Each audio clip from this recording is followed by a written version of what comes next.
Okay, well, obviously we're going to get into the gushing now. So I'm going to let you take this because you're Pierre Gasly wins passionate. the Italian Grand Prix.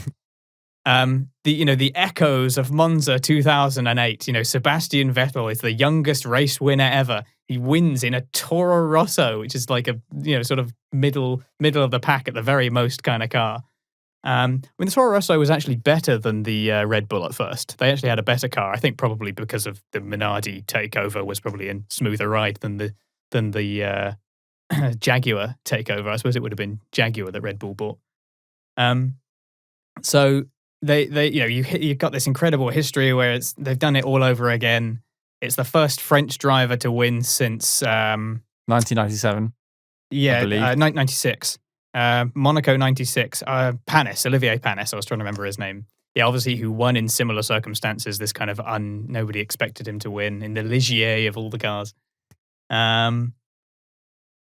Gasly 100% deserves the win. I don't normally. I've said so many times that like deserve doesn't really have anything to do with it in Formula One, and I kind of still stand by that. But I understand why somebody would say that he deserves to win because he has had, the most difficult 18 months. He himself has said it. His P2 in Brazil last season was incredible enough. He was incredibly fortunate in a lot of ways. He didn't drive bad. He had a good race. Like he drove very consistently, but he was much better in, say, Belgium in terms of how hard he raced and the like of it. I think he just was super consistent. He knows that car. It's a car that clearly does well on these tracks.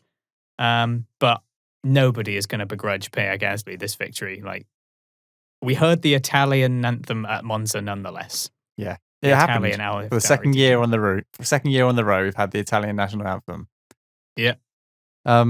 I can't really put it into words, to be honest. It was. Did you applaud? I applauded. I did. I was just standing up on my feet. I applauded the TV, and I just like, you know what? I can't believe that's just happened. It's terrible. After a week after I watched the race, I usually just go back on my Skybox and just delete the previous race. I'm going to keep that for a long time, that race, because it was special. That top three. There's a lot of photos going around on social media of like Gasly sat on that top step, and he turned around and said, "I didn't want to leave the podium because it was just something incredible. Like, he's a race winner at the Italian Grand Prix. I just wanted to soak it in." And he sat there for like 2 or 3 minutes after like done the interviews and done the celebrations. He just sat there and just soaked it all in. And I thought that speaks volume. By doing absolutely nothing, that has spoke so much volume. And I'm pretty sure I saw him. I was trying to lip read what he was saying. I'm pretty sure he was saying, "Am I dreaming?" Yeah, and I'm sure I saw him saying the word dreaming. I don't want to sound like a child, but magical. Absolutely magical. Like everyone who watched that race, no matter who you support or what fan you are. I think Lewis is a great driver. I'm British, so I support him naturally. I've followed him for years. But wow, what a mix-up.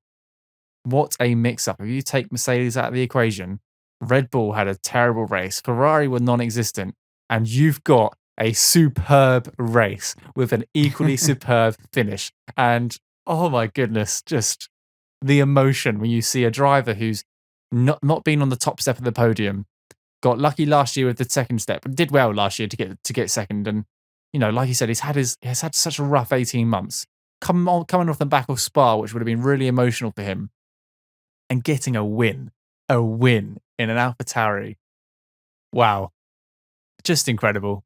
I think I'll cherish this moment for a long time, and I'll look back on this podcast and just see the constant smiles. Like I said, if you're not watching this on YouTube, there's just a constant grin on Alex's face, and I'm just mimicking it. It's just the grin of, yes, Formula One is back, and this is exactly what we want it to be.